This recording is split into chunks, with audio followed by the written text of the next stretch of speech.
ದೇವರ ನಾಮಕ್ಕೆ ಸ್ತೋತ್ರವಾಗಲಿ. ದೇವರು ಇನ್ನೊಂದು ದಿನವನ್ನು ನಮ್ಮ ಜೀವಿತದಲ್ಲಿ ಕೊಟ್ಟಿದ್ದಾನೆ.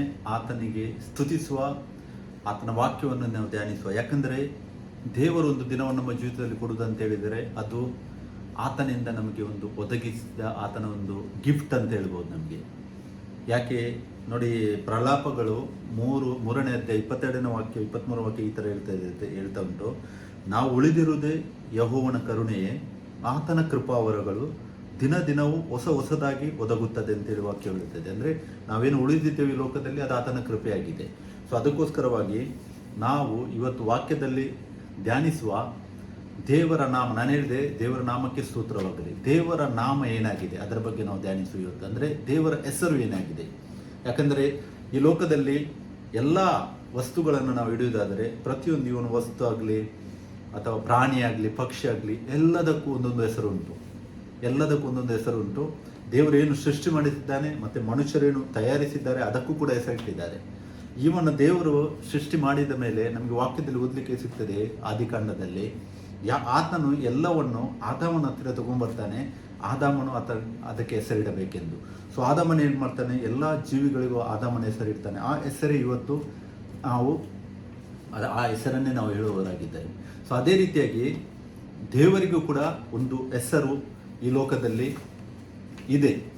ಆ ಹೆಸರು ಏನಾಗಿದೆ ಅಂತೇಳಿ, ಯಾಕಂದರೆ ನಾವು ನೋಡಿದ್ದೆ ಒಬ್ಬನೇ ದೇವರು ಆತನ ಆತ್ಮಸ್ವರೂಪನಾಗಿದ್ದಾನೆ. ಸೊ ಆತನ ಹೆಸರು ಏನೆಂದು ನಾವು ಇವತ್ತು ವಾಕ್ಯದಲ್ಲಿ ಧ್ಯಾನಿಸುವ. ನೋಡಿ, ಯಾಕೆ ಅಂತ ಹೇಳಿದರೆ ಕೀರ್ತನೆಗಳು 118:26ನೇ ವಾಕ್ಯವು ಈ ಥರ ಹೇಳುತ್ತದೆ, ಕರ್ತನ ಹೆಸರಿನಲ್ಲಿ ಒಳಗೆ ಬರುವವನಿಗೆ ಆಶೀರ್ವಾದ. ಅದೇ ವಾಕ್ಯವನ್ನು ನಾವು ಮತ್ತಾಯ 21:9ನೇ ವಾಕ್ಯವನ್ನು ಓದುವುದಾದರೆ, ಮತ್ತಾಯ 21ನೇ ಅಧ್ಯಾಯ 9ನೇ ವಾಕ್ಯ, ದಾವಿದನ ಕುಮಾರನಿಗೆ ಜಯ, ಕರ್ತನ ಹೆಸರಿನಲ್ಲಿ ಬರುವವನಿಗೆ ಆಶೀರ್ವಾದ ಅಂತೇಳಿ. ನೋಡಿ, ಆ ಹೆಸರನ್ನು ಯಾವ ಹೆಸರಿನಿಂದ ನೀವು ಆರಾಧಿಸುತ್ತೀರೋ ಆ ಹೆಸರಿನಲ್ಲಿ ತುಂಬ ಒಂದು ವಿಷಯಗಳು ಇದೆ. ಅದಕ್ಕೋಸ್ಕರವಾಗಿ ಆ ಹೆಸರನ್ನು ನಾವು ತಿಳ್ಕೊಳ್ಳುವುದು ತುಂಬ ಪ್ರಾಮುಖ್ಯತೆವಾಗಿದೆ. ನಾವು ಓಲ್ಡ್ ಟೆಸ್ಟ್ಮೆಂಟಲ್ಲಿ ನೋಡಿದರೆ ಅಲ್ಲಿ ಕೂಡ ಆತನ ಗುಣಲಕ್ಷಣಗಳನ್ನು ತೋರಿಸುವಂಥ ಹೆಸರುಗಳು ಆತನಿಗೆ ಇದ್ದವು. ಅದೇ ರೀತಿಯಾಗಿ ಹೊಸ ನಿಯಮದಲ್ಲಿ ಕೂಡ, ಹೊಸ ಒಡಂಬಡಿಕೆಯಲ್ಲಿ ಕೂಡ ಆತನ ಹೆಸರು ಏನಾಗಿದೆ ಅಂತೇಳಿ ನಾವು ಧ್ಯಾನಿಸುವ. ಮೊದಲು ನಾವು ಓಲ್ಡ್ ಟೆಸ್ಟ್ಮೆಂಟ್ ಥ್ರೂ ವಾಕ್ಯದ ಮುಖಾಂತರ ನಾನು ಹೋಗ್ಲಿಕ್ಕೆ ಬಯಸ್ತೇನೆ. ನಾನು ಇನ್ನೊಂದು ವಾಕ್ಯವನ್ನು ಇಲ್ಲಿ ನಿಮಗೆ ಹೇಳಲಿಕ್ಕೆ ಬಯಸ್ತೇನೆ. ನೋಡಿ, ಸ್ಯಾಮ್ಸ್ 91 ಅಂದರೆ ಕೀರ್ತನೆ 91ನೇ ಕೀರ್ತನೆಯಲ್ಲಿ ಯಾವಾಗಲೂ ನಾವು ಅದನ್ನು ಏನು ಮಾಡ್ತೇವೆ, ಧ್ಯಾನಿಸ್ತೇವೆ ಆ ಕೀರ್ತನೆಯನ್ನು. ಯಾಕಂದರೆ ಅದರಲ್ಲಿ ತುಂಬ ಸುರಕ್ಷತೆಯ ವಾಕ್ಯಗಳು ನಮಗೆ ಸಿಗ್ತವೆ. ಸೊ ಅದರದ್ದು ನೀವು 14ನೇ ವಾಕ್ಯವು ನಾವು ಓದುವುದಾದರೆ ಅಲ್ಲಿ ವಾಕ್ಯವು ಈ ಥರ ಹೇಳ್ತದೆ, ಅವನು ನನ್ನಲ್ಲಿ ಆಸಕ್ತನಾಗಿರುವುದರಿಂದ ಅವನನ್ನು ರಕ್ಷಿಸುವೆನು, ನನ್ನ ನಾಮವನ್ನು ಅರಿತವನಾಗಿರುವುದರಿಂದ ಅವನನ್ನು ಉದ್ಧರಿಸುವೆನು ಅಂತೇಳಿ ವಾಕ್ಯ ಹೇಳುತ್ತದೆ. ಅಂದರೆ ವಾಕ್ಯ ಹೇಳುತ್ತದೆ ಏನಂದರೆ, ನನ್ನ ನಾಮವನ್ನು ಅರಿತವನಾಗಿರುವುದರಿಂದ ಅವನನ್ನು ಉದ್ಧರಿಸುವೆನು ಅಂತ ಹೇಳ್ತಾರೆ. ಸೊ ಆ ನಾಮ ಏನಂತೇಳಿ ನಾವು ನೋಡೋದು ತುಂಬ ಇಂಪಾರ್ಟೆಂಟ್ ಆಗಿದೆ. ನಾನು ಇನ್ನೊಂದು ವಾಕ್ಯ ಕೂಡ ಕೊಡ್ತೇನೆ ನಿಮಗೆ. ಕೀರ್ತನೆ 9:10ರಲ್ಲಿ ವಾಕ್ಯವು ನೋಡಿ ಈ ಥರ ಹೇಳ್ತದೆ, ಕೀರ್ತನೆ 9:10, ಯೆಹೋವನೇ ನಿನ್ನ ನಾಮ ಮಹಿಮೆಯನ್ನು ಬಲ್ಲವರು ನಿನ್ನಲ್ಲಿ ಭರವಸೆ ಬಿಡುವರು ಅಂತೇಳಿ ವಾಕ್ಯ ಹೇಳ್ತದೆ. ಅಂದರೆ ದೇವರ ನಾಮದ ಮಹಿಮೆ ಅಂತ ಹೇಳ್ತದೆ ಇಲ್ಲಿ ವಾಕ್ಯ. ಆ ಮಹಿಮೆಯನ್ನು ಯಾರು ಬಲ್ಲವರಾಗಿದ್ದಾರೆ ಅವರು ಭರವಸೆ ಇಟ್ಟು ಮುಂದಕ್ಕೆ ಹೋಗ್ತಾರೆ. ಸೊ ಅದಕ್ಕೋಸ್ಕರವಾಗಿ ಆ ನಾಮವನ್ನು ನಾವು ನೋಡುವ. ಓಲ್ಡ್ ಟೆಸ್ಟ್ಮೆಂಟಲ್ಲಿ ಫಸ್ಟಿಗೆ ನಾವು ಆದಿಕಾಂಡ 1:1ನೇ ಅಧ್ಯಾಯ ಹೋಗುವುದಾದರೆ, ಆದಿಯಲ್ಲಿ ದೇವರು ಅಂತೇಳಿ ಬರ್ತದೆ ವಾಕ್ಯ. ದೇವರು ಅಂತ ಹೇಳುವಾಗ ತುಂಬ ಜನರು ಅದನ್ನು ಪ್ಲೂರಾಲಿಟಿ ಅಂತೇಳಿ ತೆಗೆದುಕೊಳ್ತಾರೆ. ಯಾಕಂದರೆ ಅಲ್ಲಿ ಇಂಗ್ಲೀಷಲ್ಲಿ ಹೆಬ್ರೇವ್ಸಲ್ಲಿ ಆ ದೇವರು ಎಂಬ ಶಬ್ದಕ್ಕೆ ಹೆಬ್ರೇವ್ಸಲ್ಲಿ ಎಲೋಹಿಮ್ ಅಂತೇಳಿ ಹೇಳ್ತಾರೆ ಅವರು. ಎಲೋಹಿಮ್ ಅಂತ ಹೇಳಿದರೆ ತುಂಬ ಜನರು ಹೇಳ್ತಾರೆ ಎಲೋಹಿಮ್ ಅಂತ ಹೇಳಿದರೆ ಸಿಂಗ್ಯುಲರ್ ಅಲ್ಲ ಪ್ಲೂರಲ್ ಅಂತೇಳಿ. ಬಟ್ ಅದಕ್ಕೆ ಯಾವುದೇ ಪುರಾವೆಗಳಿಲ್ಲ. ಆ್ಯಕ್ಚುಲಿ ಒಂದು ಅದರದ್ದು ಮೀನಿಂಗ್ ನಾನು ನಿಮ್ಗೆ ಹೇಳಲಿಕ್ಕೆ ಬಯಸ್ತೇನೆ. ಎಲೋಹಿಮ್ ಅಂತ ಹೇಳಿದರೆ ಸ್ಟ್ರಾಂಗ್ ಅಂತೇಳಿ ವಾಕ್ಯ. ಇಂಗ್ಲೀಷಲ್ಲಿ ಸ್ಟ್ರಾಂಗ್ ಅಂತೇಳಿ ಅರ್ಥ. ಅಂದರೆ ಕನ್ನಡದಲ್ಲಿ ಏನಂತ ಹೇಳ್ತಾರೆ, ಸ್ಟ್ರಾಂಗಿಗೆ ಬಲವಾದತನ, ಅಂದರೆ ಸರ್ವಶಕ್ತನ ಅಂತ ಹೇಳ್ಬೋದು ನಾವು. ಸೊ ಅದಕ್ಕೆ ಆದಿಯಲ್ಲಿ ದೇವರು ಭೂಮಿಯನ್ನು ಮತ್ತು ಎಲ್ಲವನ್ನು ಸೃಷ್ಟಿ ಮಾಡಿಸಿದ್ದಾನಂತ. ಅಂದರೆ ದೇವರು ಅಲ್ಲಿ ಎಲೋಹಿಮ್ ಅಂತ ಹೇಳುವಾಗ ಅಲ್ಲಿ ಸೃಷ್ಟಿಕರ್ತನು ಅಂತೇಳಿ ನಮಗೆ ಬರ್ತದೆ. ಫಸ್ಟ್ ಹೆಸರು ಯಾವೆ ಅಲ್ಲ, ಎಲೋಹಿಮ್ ಅಂತ ಹೇಳಿದರೆ ಸೃಷ್ಟಿಕರ್ತನು. ಅಂದರೆ ಆತನು ಏನು ಕ್ರಿಯೇಟರ್, ಇಂಗ್ಲೀಷಲ್ಲಿ ಕ್ರಿಯೇಟರ್, ಕನ್ನಡದಲ್ಲಿ ನಾವು ದೇವರು ಅಂತ ಹೇಳ್ತೇವೆ, ಮತ್ತು ಇಂಗ್ಲೀಷಲ್ಲಿ ಗಾಡ್ ಅಂತ ಹೇಳ್ತೇವೆ. ಅದೇ ರೀತಿಯಾಗಿ ಎಲೋಹಿಮ್ ಅಂತ ಹೇಳಿದರೆ ಹೆಬ್ರಿಯಸ್ ವರ್ಡ್ ಅದು. ಮತ್ತೆ ಅದರ ಮೀನಿಂಗ್ ಏನಂತಾರೆ ಕನ್ನಡದಲ್ಲಿ ಸೃಷ್ಟಿಕರ್ತನು ಅಂತೇಳಿ ಅರ್ಥ. ಸೊ ಉತ್ಪತ್ತಿ 1:1 ಇದು ಮೊದಲನೇ ಆತನಿಗೆ ಇಟ್ಟ ನಾಮವಾಗಿದೆ. ಓಕೆ. ಸೆಕೆಂಡ್ ಯಾವೆ ಅಂದರೆ ಯಹೋವಾ ಅಂತೇಳಿ ಕನ್ನಡದಲ್ಲಿ ಹೇಳ್ತೇವೆ ನಾವು. ಒಂದು ವೇಳೆ ವಿಮೋಚನ ಕಂಡ 3:14 ನಮಗೆ ಈ ವಾಕ್ಯವನ್ನು ಓದಲಿಕ್ಕೆ ಸಿಗ್ತದೆ. ಅಂದರೆ ಇರುವಾತನು ಅಂತೇಳಿ ಅರ್ಥ ಇದರ ಅದೇ ಅದರ ಮೀನಿಂಗ್ ಇರುವಾತನು. ಇಂಗ್ಲಿಷಲ್ಲಿ ಲಾರ್ಡ್ ಗಾಡ್ ಅಂತೇಳಿ ಕೊಟ್ಟಿದ್ದಾರೆ. ಅದೇ ರೀತಿಯಾಗಿ ನಾವು ಇದರಲ್ಲಿ ಯಾವುದರಲ್ಲಿ ಮೊದಲನೇ ಬಾರಿಗೆ ನಮಗೆ ಆದಿಕಾಂಡ 4:26 ನಾವು ಓದುವಾಗ ಅಲ್ಲಿ ನಮಗೆ ವಾಕ್ಯ ಹೇಳ್ತದೆ ಯಹೋವ ಎಂಬ ಹೆಸರಿನಿಂದ ಅವರು ಆರಾಧಿಸುವುದಕ್ಕೆ ಸ್ಟಾರ್ಟ್ ಮಾಡಿದ್ದಾರೆ ಅಂತೇಳಿ ಅಲ್ಲಿ ನಮಗೆ ವಾಕ್ಯ ಸಿಗ್ತದೆ. ಆಕ್ಚುಲಿ ನಾವು ನೋಡ್ಲಿಕ್ಕೆ ಹೋದ್ರೆ ಆದಿಕಾಂಡದಿಂದ ವಿಮೋಚನ ಕಂಡ 3ನೇ ಅಧ್ಯಾಯ 14ನೇ ವಾಕ್ಯದಲ್ಲಿ ದೇವರು ಹೇಳ್ತಾನೆ ಏನಂದ್ರೆ ಯೆಹೋವನು ಯಾವೆ ಅಂತೇಳಿ ಆತನು ಹೇಳುವುದು ಅವರಿಗೆ. ಯಾಕೆಂದ್ರೆ ನಾನು ಇರುವಾತನಾಗಿದ್ದೇನೆ. ಕನ್ನಡದಲ್ಲಿ ಯಾವೆ ಅಂದ್ರೆ ಮೀನಿಂಗ್ ಅದರದ್ದು ಇರುವಾತನಾಗಿದ್ದೇನೆ. ಅದೇ ಇಂಗ್ಲಿಷಲ್ಲಿ ಐ ಆಮ್ ಅಂತೇಳಿ ಮೀನಿಂಗ್ ಆಗ್ತದೆ. ಅಂದ್ರೆ ನಾನು ಇರುವಾತನಾಗಿದ್ದಾನೆ ಅಂತೇಳಿ ದೇವರು ಹೇಳ್ತಾರೆ. ಮೋಶೆಗೆ ದೇವರು ಆರಿಸುವಾಗ ಇದನ್ನು ಸ್ವಲ್ಪ ಬ್ಯಾಕ್ಗ್ರೌಂಡ್ ಕೊಡ್ಲಿಕ್ಕೆ ಬಯಸ್ತೇನೆ ನೋಡಿ. ಯಾವಾಗ ಈಜಿಪ್ಟಿನಲ್ಲಿ ಆತನ ಜನರು ಸೆರೆಯಾಗಿದ್ದರೋ ಅವರನ್ನು ದೇವರು ಅವರನ್ನು ಅಲ್ಲಿಂದ ಹಿದ್ದಕ್ಕೆ ತರುವುದಕ್ಕೋಸ್ಕರವಾಗಿ ಒಬ್ಬ ಆತನನ್ನು ಪ್ರವಾದಿಯನ್ನು ಅಲ್ಲಿ ಆರಿಸ್ತಾನೆ. ಆತನಾಗಿದ್ದಾನೆ, ಮೋಶೆ ಆಗಿದ್ದಾನೆ. ಆದಿಕಾಂಡ 15ನೇ ಅಧ್ಯಾಯ ನಾವು ಓದುವುದಾದರೆ ಅಲ್ಲಿ ಅಬ್ರಹಾಮನಿಗೆ ದೇವರು ಒಂದು ವಾಗ್ದಾನವನ್ನು ಮಾಡಿರ್ತಾರೆ. ಏನು ವಾಗ್ದಾನ ಇದೆ ಅಂತ ಹೇಳಿದ್ರೆ, ನಿನಗೆ ಆತನಿಗೆ ಮಕ್ಕಳಿರಲಿಲ್ಲ, ದೇವರು ಹೇಳ್ತಾರೆ ನಿನಗೆ ಸಂತಾನವಾಗುವುದು ಮತ್ತು ಆ ಸಂತಾನವು ಈಜಿಪ್ಟಲ್ಲಿ 400 ವರ್ಷ ಅವರು ಅಲ್ಲಿ ಇರುವವರು ಅಂತೇಳಿ. ಸೊ ಸ್ಟಾರ್ಟಿಂಗ್ ಯೋಸೇಫನ ಮುಖಾಂತರ ಅವರು ಅಲ್ಲಿ ಹೋಗ್ತಾರೆ. 400 ವರ್ಷಗಳು ಕಳೆಯುವಾಗ ಅಂದರೆ ಸ್ಟಾರ್ಟಿಂಗ್ ಅಲ್ಲಿ ಒಳ್ಳೆ ರೀತಿಯಲ್ಲಿ ಇರ್ತದೆ, ಮತ್ತೊಂಥರ ದಾಸತ್ವದಲ್ಲಿದ್ದಾಗೆ ಅವರು ಅಲ್ಲಿರ್ತಾರೆ. ಸೊ ಅವರ ಕೂಗನ್ನು ಕೇಳಿ ಮತ್ತೆ ದೇವರ ವಾಗ್ದಾನವನ್ನು 400 ಇಯರ್ಸ್ ಆದಿಕಾಂಡ 15ನೇ ಅಧ್ಯಾಯದಲ್ಲಿ ಆತನು ಏನು ಹೇಳಿದನೋ ಅದನ್ನು ನೆನಪಿಸಿಕೊಂಡು ಅವರನ್ನು ಬಿಡಿಸುವುದಕ್ಕಾಗಿ ಮೋಶೆಯನ್ನು ನೇಮಿಸ್ತಾನೆ. ಮೋಶೆಯು ಹೇಳ್ತಾನೆ ಆತನು ನಮ್ಮ ತರ ನಾರ್ಮಲ್ ಒಬ್ಬ ಮನುಷ್ಯನಾಗಿದ್ದನು. ಮೋಶೆ ಹೇಳ್ತಾನೆ ದೇವರೇ ನಾನು ಹೇಗೆ ಅಂತೇಳಿ ಬಿಡಿಸುವುದವರನ್ನು. ಯಾಕೆಂದ್ರೆ ಅವರು 40 lakhs ಓನ್ಲಿ ಇವರೇ ಇದ್ದರು, ಯಾರು ಸಿಪಾಯಿಗಳು ಅವರೆಲ್ಲ ಇದ್ದರು. ಸೊ ದಟ್ ಮೀನ್ಸ್ ಅವರು ಎಷ್ಟೋ ಒಂದು ದೊಡ್ಡ ಗುಂಪಾಗಿತ್ತು ಅದು ಅವರ ಜನರೇಷನ್. ಅಂದ್ರೆ ಅಷ್ಟು ಜನರನ್ನು ಬಿಡಿಸುವುದು ಅಂತ ಹೇಳಿದ್ರೆ ಈಸಿ ಕೆಲಸ ಅಲ್ಲ ಆ ಟೈಮಲ್ಲಿ ಅದು ಕೂಡ. ಸೊ ಅದಕ್ಕೆ ಮೋಶೆಗೆ ಹೇಳ್ತಾನೆ ಹೆದರಬೇಡ, ನಾನು ನಿನ್ನೊಂದಿಗೆ ಇದ್ದೇನೆ ಅಂತೇಳಿ ದೇವರು ಹೇಳ್ತಾನೆ. ಆ ಟೈಮಲ್ಲಿ ಮೋಶೆ ಕೇಳ್ತಾರೆ ದೇವರಿಗೆ, ಒಂದು ವೇಳೆ ನಾನು ಹೋಗಿ ಇಸ್ರಾಯೇಲರಿಗೆ ಈಗ ಹೇಳಿದರೆ ನಾನು ನಿಮ್ಮನ್ನು ಕರೆದುಕೊಂಡು ಹೋಗ್ಲಿಕ್ಕೆ ಬಂದಿದ್ದೇನೆ ಅಂತ ಹೇಳಿದರೆ ಅವ್ರು ನನ್ನನ್ನು ನಂಬುವುದಿಲ್ಲ. ನಾನು ದೇವರು ಕಳಿಸಿದ್ದಾರೆ ಅಂತ ಕೇಳಿದರೆ ಅವ್ರು ಹೇಳ್ತಾರೆ ಯಾವ ದೇವರು ಅಂತ ಕೇಳಿದರೆ ನಾನು ಏನು ಹೇಳಬೇಕಂತ ಹೇಳಿ ಕೇಳುವಾಗ ದೇವರು ಹೇಳ್ತಾನೆ ಅವರಿಗೆ ಹೇಳು ನಾನು ಇರುವಾತನು, ಐ ಆಮ್ ಅಂತೇಳಿ, ಅಂದ್ರೆ ಯೆಹೋವನು ಅಂತೇಳಿ ಹೇಳು ಅಂತೇಳಿ ಅವರಿಗೆ ಹೇಳ್ತಾರೆ. ಸೊ ಈ ಎರಡನೇ ಹೆಸರು ಆ ಟೈಮಲ್ಲಿ ಬರ್ತದೆ ಅವರಿಗೆ ಯೆಹೋವ. ಎಕ್ಸೋಡಸ್ ವಿಮೋಚನ ಕಂಡ 3:14 ಮತ್ತೆ ಆದಿಕಾಂಡ 4:26ನೇ ವಾಕ್ಯದಲ್ಲಿ ನಮಗೆ ನೋಡ್ಲಿಕ್ಕೆ ಆಗ್ತದೆ. ಸೊ ಎರಡಾಯ್ತಿದು. ಆಮೇಲೆ ಥರ್ಡ್ ಎಲ್ ಶಡಾಯ್, ಅಂದರೆ ಹೆಬ್ರಿಯಸ್ ಅಲ್ಲಿ ಎಲ್ ಶಡಾಯ್ ಅಂದ್ರೆ ಇಂಗ್ಲಿಷ್ ಅಲ್ಲಿ ಗಾಡ್ ಆಲ್ ಮೈಟಿ ಅಂತೇಳಿ ಹೇಳ್ತೇವೆ. ಅಂದ್ರೆ ನಾನು ಸರ್ವಶಕ್ತನಾದ ದೇವರು ಅಂತೇಳಿ ದೇವರು ಆದಿಕಾಂಡ 17ನೇ ಅಧ್ಯಾಯ 1ನೇ ವಾಕ್ಯದಲ್ಲಿ ತನ್ನನ್ನು ಅಬ್ರಾಹ್ಮನಿಗೆ ಪ್ರಕಟಿಸುತ್ತಾನೆ. ನೀವು ಅಲ್ಲಿ ಓದುವುದಾದರೆ ನಾನು ನಿಮಗೆ ಅದನ್ನು ಓದಲಿಕ್ಕೆ ಬಯಸ್ತೇನೆ ಆ ವಾಕ್ಯವನ್ನು. ಉತ್ಪತ್ತಿ 17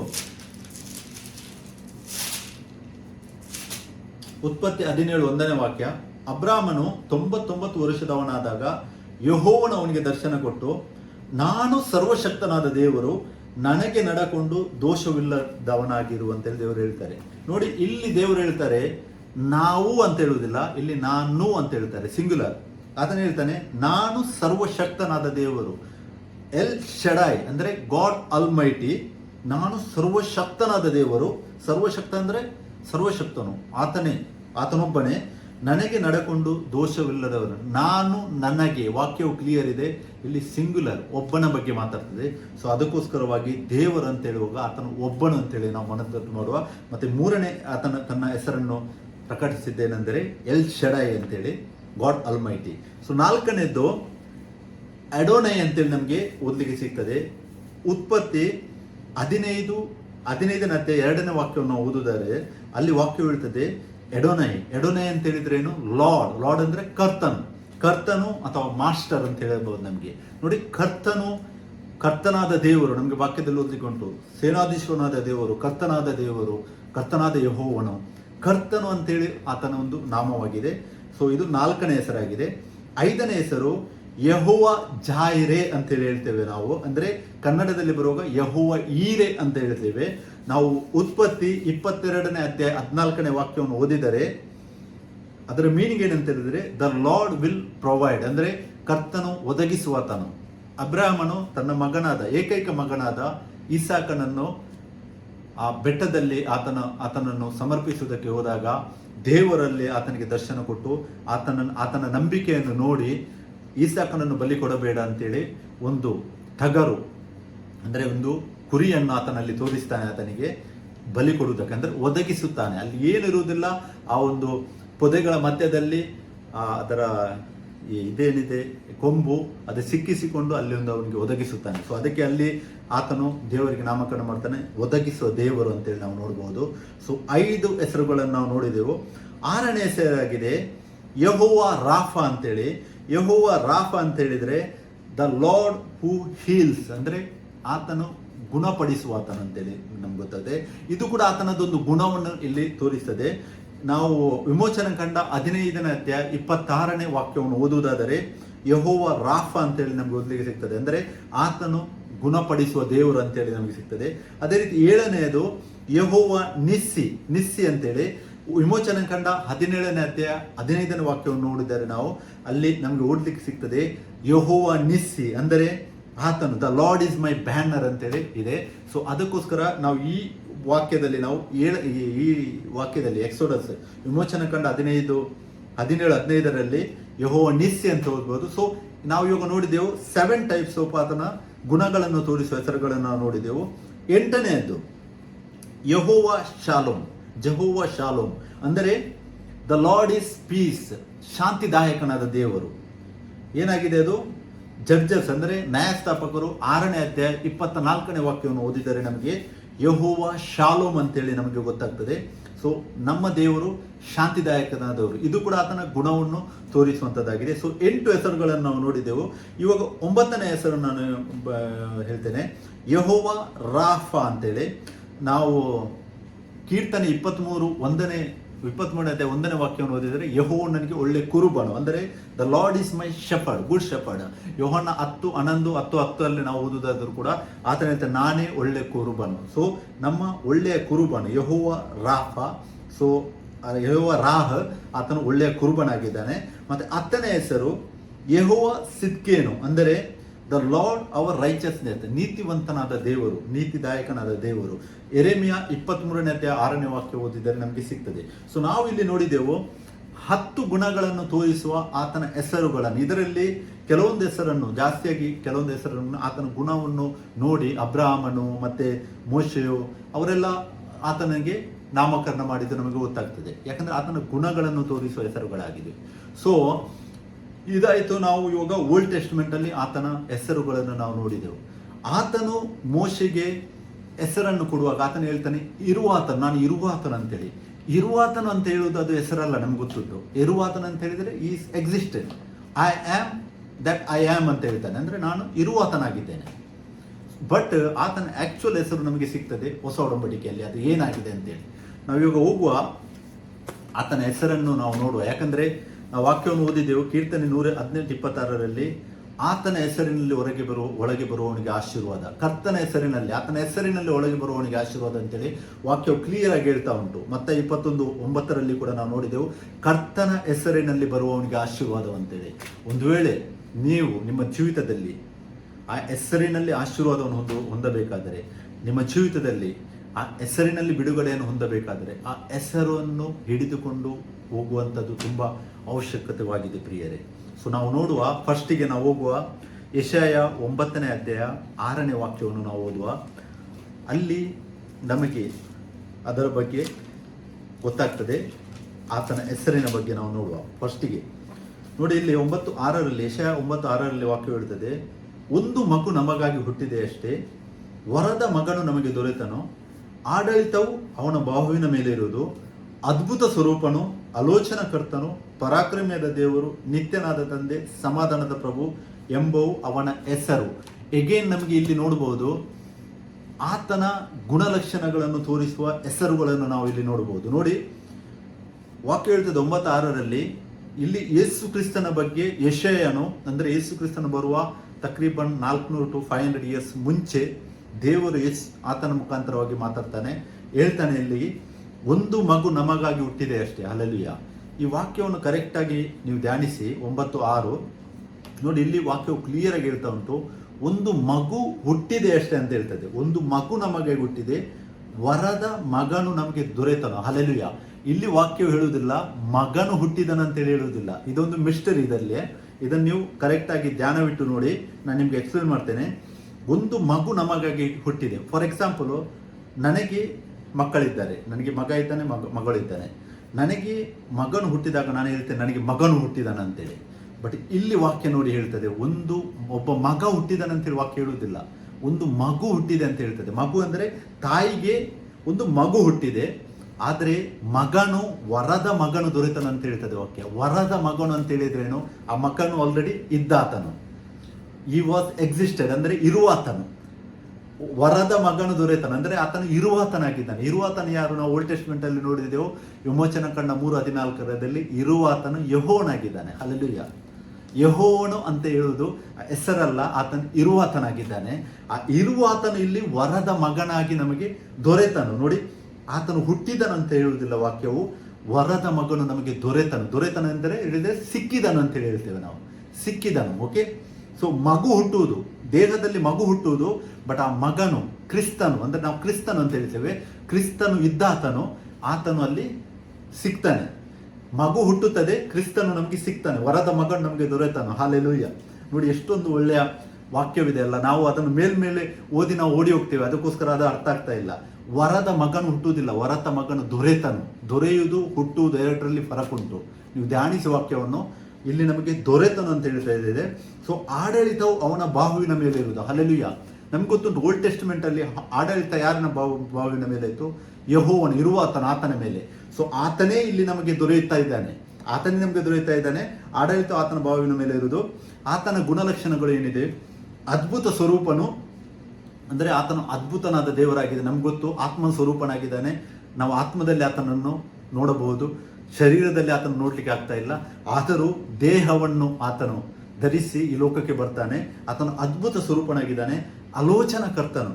ಯಾರು ದೇವರು? ಆಲೋಚಿಸುವ ದೇವರು. ನಮ್ಮ ದೇವರು ಯೆಹೋವನಾಗಿದ್ದಾನೆ. ಯೆರೆಮೀಯ 29:11 ನಾವು ಓದುವುದಾದರೆ ಯೆಹೋವನು ಹೇಳ್ತಾನೆ ಅಲ್ಲಿ, ಅಂದರೆ ಯೇಸು ಕ್ರಿಸ್ತನೇ ಅಲ್ಲಿ ಹೇಳ್ತಾನೆ, ಏನಂತ ಹೇಳ್ತಾನೆ? ನಾನು ನಿಮಗೋಸ್ಕರ ಆಲೋಚಿಸುತ್ತೇನೆ, ಮತ್ತೆ ನನ್ನ ಆಲೋಚನೆಗಳು ಅದು ಒಳ್ಳೆಯದಾಗಿವೆ, ನಿಮಗೆ ಹಿತಕರವಾಗಿದೆ ಅಂತ ಹೇಳ್ತಾನೆ. ಅಂದರೆ ಆತನ ಆಲೋಚನಕರ್ತನಾದ ದೇವರಾಗಿದ್ದಾನೆ.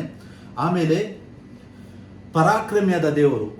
ಹಲ್ಲೆಲೂಯಾ. 17:1 ಆದಿಕಾಂಡ 17:1 ನಾವು ನೋಡಿದ್ದೇವೆ. ಆತನ ಹೇಳ್ತಾನೆ, ನಾನು ಸರ್ವಶಕ್ತನಾದ ದೇವರು. ಸರ್ವಶಕ್ತನು ಅಂದರೆ ಪರಾಕ್ರಮಿಯಾದರು, ಸಕಲ ಬಲವುಳ್ಳಾತನ ಅಂತ ಹೇಳಿದ್ರು, ಪರಾಕ್ರಮವನ್ನು ತೋರಿಸುವ ದೇವರು. ಆತನ ಯಾರಾಗಿದ್ದಾನೆ? ಯೇಸು ಕ್ರಿಸ್ತನಾಗಿದ್ದಾನೆ. ನೋಡಿ, ಪರಾಕ್ರಮಿಯಾದರು, ನಿತ್ಯನಾದ ತಂದೆ. ಹಲ್ಲೆಲೂಯಾ. ನಿತ್ಯನಾದ ತಂದೆ ಯೇಸು ಕ್ರಿಸ್ತನ ಈ ಲೋಕದಲ್ಲಿ ಇರುವಾಗ ಯೇಸು ಕ್ರಿಸ್ತನ ಹೇಳ್ತಾನೆ, ತಂದೆ ತಂದೆ ಅಂತ ಹೇಳ್ತಾನೆ. ಸೊ ಅದಕ್ಕೋಸ್ಕರ ನಾವು ವಾಕ್ಯವನ್ನು ಓದುವಾಗ ನಾರ್ಮಲಿ ಎಲ್ಲ ಜನರು ಮಾಡುವ ಮಿಸ್ಟೇಕ್ ಏನು ಗೊತ್ತಾ? ತಂದೆ ಸಪ್ರೇಟ್, ಮಗ ಸಪ್ರೇಟ್ ಅಂತೇಳಿ ವಾಕ್ಯವನ್ನು ಓದುತ್ತೇವೆ. ಆದರೆ ನಾನು ನಿಮಗೊಂದು ಸೀಕ್ರೆಟ್ ಹೇಳ್ತೇನೆ ಬೈಬಲಿದ್ದು. ಇವತ್ತಿನಿಂದ ವಾಕ್ಯವನ್ನು ಓದುವಾಗ ನೀವು ಆತನು ಏಕ ದೇವರು ಅಂತೇಳಿ ಆ ಆ್ಯಂಗಲಲ್ಲಿ ಓಡಲಿಕ್ಕೆ ಸ್ಟಾರ್ಟ್ ಮಾಡಿ ನೋಡಿ. ಆವಾಗ ನಿಮಗೆ ವಾಕ್ಯಗಳು ಸಿಗ್ತದೆ, ವಾಕ್ಯಗಳು ಅರ್ಥ ಆಗ್ತದೆ. ಇಲ್ಲಿ ನೋಡಿ, ಇಲ್ಲಿ ವಾಕ್ಯ ಹೇಳ್ತದೆ, ಪರಾಕ್ರಮಿಯಾದ ದೇವರು, ನಿತ್ಯನಾದ ತಂದೆ, ಅಂದರೆ ಶಾಶ್ವತವಾಗಿರುವ ತನ್ನ ತಂದೆಯಾದ ದೇವರು ಅಂತ ಹೇಳ್ತೇವೆ ನಾವು. ಆತನೇ ಯಾರು? ಯೇಸು ಕ್ರಿಸ್ತನೇ. ಇದೆಲ್ಲ ಈ ವಾಕ್ಯವನ್ನು ನಮ್ಗೆ ಗೊತ್ತುಂಟು. ಮಗು ಯಾರು ಹುಟ್ಟುವುದು? ಯೇಸು ಹುಟ್ಟುವುದು. ವರದ ಮಗನ ದೊರೆತ ದೇವರು ಆತನೇ ಕ್ರಿಸ್ತನು, ಯೇಸು ಕ್ರಿಸ್ತನು. ಸೊ ಅದಕ್ಕೆ ನಾವು ನೋಡಿದೆವು ಇಲ್ಲಿ ವಾಕ್ಯಗಳನ್ನು. ಆತನೇ ನಿತ್ಯನಾದ ತಂದೆ, ಯೇಸು ಕ್ರಿಸ್ತನೇ ನಿತ್ಯನಾದ ತಂದೆ. ಆತನು ಶರೀರದಾಗಿಯಾಗಿ ಬರುವಾಗ ತನ್ನ ಮಹಿಮೆಯನ್ನು ಬಿಟ್ಟು ಬರ್ತಾನೆ ಆತನು. ಸೊ ನಾವು ದೇವರನ್ನು ನೋಡುವಾಗ ಆತನ ಮಹಿಮಾ ಸ್ವರೂಪಣದ ದೇವರು ಮತ್ತೆ ನಾರ್ಮಲ್ ಮನುಷ್ಯನಾಗಿ ಬರುವಂಥ ದೇವರು, ಆತನನ್ನು ನಾವು ವಾಕ್ಯದಲ್ಲಿ ಧ್ಯಾನಿಸಬೇಕು. ನೋಡಿ, ಅದೇ ದೇವರು ಅಬ್ರಾಹ್ಮನಿಗೆ 17:1 ನಾವು ನೋಡಿದೆವು. ಆತನಿಗೆ ಸರ್ವಶಕ್ತನಾದ ದೇವರು ಅಂತೇಳಿ ದರ್ಶನ ಕೊಡ್ತಾನೆ. 18ನೇ ಚಾಪ್ಟರ್ ನಾವು ಓದುವಾಗ ಅಲ್ಲಿ ಆತನು ನಾರ್ಮಲ್ ಮನುಷ್ಯನಾಗಿ ಬಂದು ಆತನ ಜೊತೆಯಲ್ಲಿ ಮಾತಾಡ್ತಾನೆ, ಕೂತ್ಕೊಳ್ತಾನೆ, ಎಲ್ಲ ಮಾಡ್ತಾನೆ. ಅದೇ ದೇವರು, ಮಹಿಮಾ ಸ್ವರೂಪಣದ ದೇವರು, ತನ್ನ ಮಹಿಮೆಯಲ್ಲಿ ಇಲ್ಲದೆ ಇರುವಾಗ ದೇಹದಲ್ಲಿ ಬಂದು ಮನುಷ್ಯರಿಗೆ ಸಿಗ್ತಾನೆ. ಅದೇ ದೇವರು ನಾವು ವಿಮೋಚನ ಖಂಡದಲ್ಲಿ ಓದುವುದಾದರೆ ಮೋಶೆಯು 40 ದಿನ ಆತನ ಮಹಿಮೆಯಲ್ಲಿ ಇರುವಾಗ ನಮಗೆ ಓದಲಿಕ್ಕೆ ಸಿಗ್ತದೆ, ಆತನ ಮಹಿಮೆಯು ಆವರಿಸಿಕೊಂಡಿತ್ತಂತೇಳಿ. ಅಂದರೆ ಮಹಿಮೆ ಅಂದರೆ ಏನು? ಆತನ ಪವರ್, ಆತನ ಶಕ್ತಿ, ಆತನ ಎಲ್ಲ ಗುಣಗಳು ಮಹಿಮೆ ಅಂತ ಹೇಳಿದರೆ, ಆತನ ಮಹಿಮೆಯಲ್ಲಿ ಆವರಿಸಿಕೊಂಡಿದ್ದಾಗ, ಆತನ ಮಹಿಮೆಯಲ್ಲಿ ಮೋಶೆ ಅಲ್ಲಿ ಇದ್ದಾಗ ಮೋಶೆ ಕೇಳ್ತಾನೆ, ದೇವರೇ ನನಗೆ ನಿನ್ನ ಮುಖವನ್ನು ನೋಡಬೇಕು, ತೋರಿಸು ಅಂತೇಳಿ. ಮಹಿಮಾ ಸ್ವರೂಪನಾದ ದೇವರು ಏನು ಹೇಳ್ತಾನೆ, ಒಂದು ವೇಳೆ ನೀನು ನನ್ನ ಈ ಮುಖವನ್ನು ನೋಡಿದರೆ ನೀನು ಇಲ್ಲೇ ಬೂದಿಯಾಗಿ ಹೋಗ್ತೀಯ ಅಂತೇಳಿ, ಅಂದರೆ ಭಸ್ಮವಾಗಿ ಹೋಗ್ತೀಯ ಅಂತೇಳಿ. ಯಾಕಂದರೆ ಈ ಕಣ್ಣಿನಲ್ಲಿ ಮಹಿಮಾ ಸ್ವರೂಪನಾದ ದೇವರ ಆ ರೂಪವನ್ನು ನಮಗೆ ನೋಡಲಿಕ್ಕೆ ಆಗುವುದಿಲ್ಲ ಪ್ರಿಯರೇ. ಅದಕ್ಕೋಸ್ಕರವಾಗಿ ಲೂಕ 2ನೇ ಅಧ್ಯಾಯ 14ನೇ ವಾಕ್ಯವನ್ನು ನಾವು ಓದುವುದಾದರೆ, ನಾನು ನಿಮಗೋಸ್ಕರವಾಗಿ ಓದಲು ಬಯಸ್ತೇನೆ. ಲೂಕ 2ನೇ ಅಧ್ಯಾಯ 13-14ನೇ ವಾಕ್ಯದಲ್ಲಿ ನೋಡಿ, ಪಕ್ಕನೆ ಆ ದೂತನ ಸಂಗಡ ಪರಲೋಕ ಸೈನ್ಯದವರ ಒಂದು ದೊಡ್ಡ ಗುಂಪು ಕಾಣಿಸಿಕೊಂಡು, ಮೇಲನ ಲೋಕಗಳಲ್ಲಿ ದೇವರಿಗೆ ಮಹಿಮೆ, ಭೂಲೋಕದಲ್ಲಿ ಮನುಷ್ಯರೊಳಗೆ ಸಮಾಧಾನ, ದೇವರು ಅವರಿಗೆ ಒಲಿತಾನೆಂದು ದೇವರನ್ನು ಕೊಂಡಾಡುತ್ತಾ ಹೇಳಿದರು. ನೋಡಿ, ಆ ಪರಲೋಕದ ದೂತರ ಸೈನ್ಯ ಕೂಡ ಏನಿದೆ, ಅವರು ಕೂಡ ದೇವರನ್ನು ನೋಡುವುದಿಲ್ಲ. ಇದು ಸತ್ಯವಾಗಿದೆ. ಅವರು ಕೂಡ ಆರಾಧಿಸ್ತಾರೆ, ಬಟ್ ಇವನ್ ಆ ದೇವದೂತರು ಕೂಡ ಅವರಿಗೂ ಕೂಡ ದೇವರನ್ನು ನೋಡಲಿಕ್ಕೆ ಆಗುವುದಿಲ್ಲ. ದೇವರೆಲ್ಲ ಕಮಾಂಡ್ಗಳನ್ನು ತಂದು ನಮಗೋಸ್ಕರವಾಗಿ ಅವರು ಕೆಲಸ ಮಾಡ್ತಾರೆ, ವರ್ಕ್ ಮಾಡ್ತಾರೆ, ಆದರೆ ದೇವರನ್ನು ಅವರು ನೋಡಲಿಕ್ಕೆ ಆಗುವುದಿಲ್ಲ. ಸೊ ಅದಕ್ಕೋಸ್ಕರವಾಗಿ ಅವರು ಆ ವರದ ಮಗನು ಯಾವಾಗ ದೊರೆಯುತ್ತಾನೆ ಈ ಲೋಕದಲ್ಲಿ, ಆ ಮಗು ಯಾವಾಗ ಹುಟ್ಟುತ್ತದೆ, ಆ ಟೈಮಲ್ಲಿ ಅವರು ದೊಡ್ಡ ಒಂದು ಗುಂಪು ಕಾಣಿ ನಾವು ನೋಡಿದೆವು. ಲೂಕ 2:13-14 ಅವರು ದೇವರನ್ನು ಕೊಂಡಾಡುತ್ತಾರೆ. ಮೇಲನ ಲೋಕಗಳಲ್ಲಿ ದೇವರಿಗೆ ಮಹಿಮೆ, ಲೋಕದೊಳಗೆ ಮನುಷ್ಯರೊಳಗೆ ಸಮಾಧಾನ ಅಂತೇಳಿ.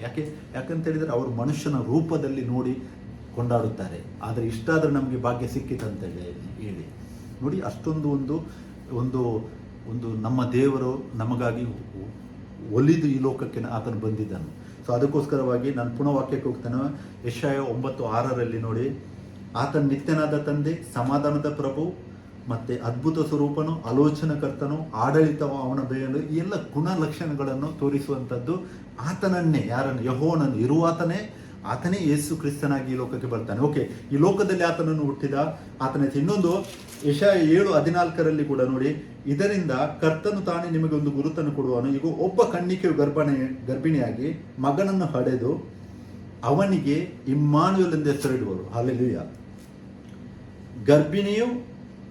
ಒಬ್ಬ ಕನ್ನಿಕೆಯು ಗರ್ಭಿಣಿಯಾಗಿ ಮಗನನ್ನು ಹಡೆದು, ಅಂದರೆ ಮಗ ಯಾರು? ದೇವರ ಮಗನು. ಅವನನ್ನು ಹಡೆದು ಈ ಲೋಕಕ್ಕೆ ತಂದು ಅವನಿಗೆ ಇಮ್ಮಾನುವೇಲ್ ಎಂದು ಹೆಸರಿಡುವರು. ಇಮ್ಮಾನುವೇಲ್ ಅಂದರೆ ನಮ್ಗೆ ಗೊತ್ತುಂಟು ಅದರ ಮೀನಿಂಗ್, ದೇವರು ನಮ್ಮ ಕೂಡ ಅಂತೇಳಿ. ಅಂದರೆ ದೇವರು ನಮ್ಮ ಜೊತೆಯಲ್ಲಿ, ನಮ್ಮ ಸಮೀಪ, ನಮ್ಮ ಸಂಗಡ ವಾಸಿಸೋಣ ಅಂತೇಳಿ.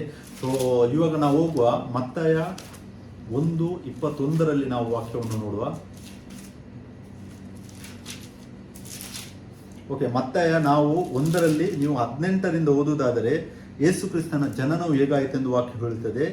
ಆತನು ಏನಾಗ್ತಾನೆ, ಮರಿಯಳಿಗೆ ಆತನ ಆತ್ಮನ ಮುಖಾಂತರ ಅವಳು ಗರ್ಭವನ್ನು ಧರಿಸ್ತಾಳೆ. ಬಟ್ ಆ ಆತ್ಮನ ಮುಖಾಂತರ ಗರ್ಭವನ್ನು ಧರಿಸೋದಕ್ಕಿಂತ ಮುಂಚೆ ಆತನ ದೂತನು ಶುಭ ಸಮಾಚಾರವನ್ನು ಅವಳ ಹತ್ತಿರ ತಗೊಂಡು ಬರ್ತಾನೆ. 21ನೇ ವಾಕ್ಯ, ಆಕೆಯು ಒಬ್ಬ ಮಗನನ್ನು ಹಡೆಯುವಳು, ನೀನು ಆತನಿಗೆ ಯೇಸು ಎಂದು ಹೆಸರಿಡಬೇಕು. ಹಲ್ಲೆಲೂಯಾ. ನೋಡಿ, ಆ ಒಬ್ಬ ಮಗನನ್ನು ಹಡೆಯುವಳು, ಒಬ್ಬ ಮಗನನ್ನು, ಆಕೆಯ ಮಗ ಅಲ್ಲ ಅದು, ಆಕೆ ಮಗುವನ್ನು ಮಾತ್ರ ಕೊಡುವುದು ಅವಳು ಈ ಲೋಕಕ್ಕೆ. ಬಟ್ ಒಬ್ಬ ಮಗನನ್ನು ಹಡೆಯುವಳು. ಮಗ ಯಾರು? ದೇವರ ಮಗನು. ಅಂದರೆ ಆತನೇ ಮನುಷ್ಯಧಾರಿಯಾಗಿ ಈ ಲೋಕಕ್ಕೆ ಬರುವುದು. ನೋಡಿ, ನಾನು ನಿಮಗೆ ಇದನ್ನೊಂದು ಸ್ವಲ್ಪ ಕ್ಲಿಯರ್ ಆಗಿ ಎಕ್ಸ್ಪ್ಲೇನ್ ಮಾಡಲಿಕ್ಕೆ ಬರ್ತೇನೆ. ಯಾಕೆ ಆತನು ನಾವು ಮಗನು ಅಂತೇಳಿ ಕರೆಯುವುದು? ಯಾಕಂತ ಹೇಳಿದರೆ, ಆತ್ಮ ಸ್ವರೂಪನಾಗಿದ್ದಾಗ ಆತನು ದೇವರಾಗಿದ್ದ, ನಾವು ದೇವರು ಅಂತ ಹೇಳ್ತೇವೆ. ಆತನೇ ಶರೀರಧಾರಿಯಾಗಿ ಈ ಲೋಕಕ್ಕೆ ಬರುವಾಗ ಈ ಲೋಕದಲ್ಲಿ ಆತನಿಗೆ ಯಾರು ತಂದೆ ಇಲ್ಲ. ಆದಾಮನು ಮೊದಲನೇ ಪುರುಷ ಆದಾಮನನ್ನು ದೇವರು ಸೃಷ್ಟಿಸಿದಾಗ ಮಣ್ಣಿನಿಂದ ಉಂಟು ಮಾಡಿ ತನ್ನ ಶ್ವಾಸವನ್ನು ಕೊಡ್ತಾನೆ. ಸೊ ದೇವರ ಮಗನಾಗ್ತಾನೆ. ನಾವು ಒಂದು ವೇಳೆ 1 ಕೊರಿಂಥ 15:45 ವಾಕ್ಯವನ್ನು ಓದಿದರೆ ಅಲ್ಲಿ ಮೊದಲನೇ ಆದಾಮ ಅಂತೇಳಿ ವಾಕ್ಯ ಉಂಟು. ಮೊದಲನೇ ಆದಾಮ ಅಂತ ಹೇಳಿದ್ರೆ ಆತನು ದೇವರ ಮಗನಾಗಿಯೇ ದೇವರು ಆತನು ಸೃಷ್ಟಿಸಿದ್ದಾನೆ. ಬಟ್ ಯಾವಾಗ ಪಾಪವು ಮಧ್ಯದಲ್ಲಿ ಬರ್ತದೋ ಆತನು ಆ ಸ್ಥಾನವನ್ನು ಕಳೆದುಕೊಳ್ಳುತ್ತಾನೆ, ಮತ್ತು ನಾವೆಲ್ಲರೂ ಆ ಸ್ಥಾನವನ್ನು ಕಳೆದುಕೊಳ್ಳುತ್ತೇವೆ. ಆ್ಯಕ್ಚುಲಿ ನಾವು ಕೂಡ ಆ ಸ್ಥಾನ ಹೊಂದಿದವರಾಗಿದ್ದೇವೆ. ಒಂದು ವೇಳೆ ಕೀರ್ತನೆ 82:6 ನೀವು ಓದುವುದಾದರೆ, ಮತ್ತು ಯೋಹಾನ 10:35 ನಾವು ಓದುವುದಾದರೆ ಅಲ್ಲಿ ವಾಕ್ಯ ಇರುತ್ತದೆ, ನೀವು ದೇವರುಗಳು ಅಂತೇಳಿ. ನಮಗೂ ಕೂಡ ಆ ಸ್ಥಾನವನ್ನು ದೇವರು ಕೊಟ್ಟಿದ್ದರು. ಆದರೆ ಆ ಒಂದು ಪ್ರೆಸೆನ್ಸನ್ನು ದೇವರದ್ದು ಕಳೆದುಕೊಂಡಿದ್ದರಿಂದ ನಾವೆಲ್ಲರೂ ರೋಮನ್ಸ್ 3:23 ರೋಮಾಪುರ 3:23 ಏನು ಹೇಳ್ತೇವೆ, ಎಲ್ಲರೂ ಪಾಪ ಮಾಡಿ ದೇವರ ಮಹಿಮೆಯನ್ನು ಹೊಂದದೆ ಹೋಗಿದ್ದಾರೆ ಅಂತ ಹೇಳ್ತದೆ ವಾಕ್ಯವು. ಅಂದರೆ ಆ ಪಾಪದಿಂದಾಗಿ ಆ ಸ್ಥಾನವನ್ನು ಕಳೆದುಕೊಂಡಿದ್ದನು, ಅದೇ ಸ್ಥಾನವನ್ನು ಆತನು ಕೊಡುವುದಕ್ಕಾಗಿ ತಾನು ಮಗನಾಗಿ ಈ ಲೋಕಕ್ಕೆ ಬರ್ತಾನೆ.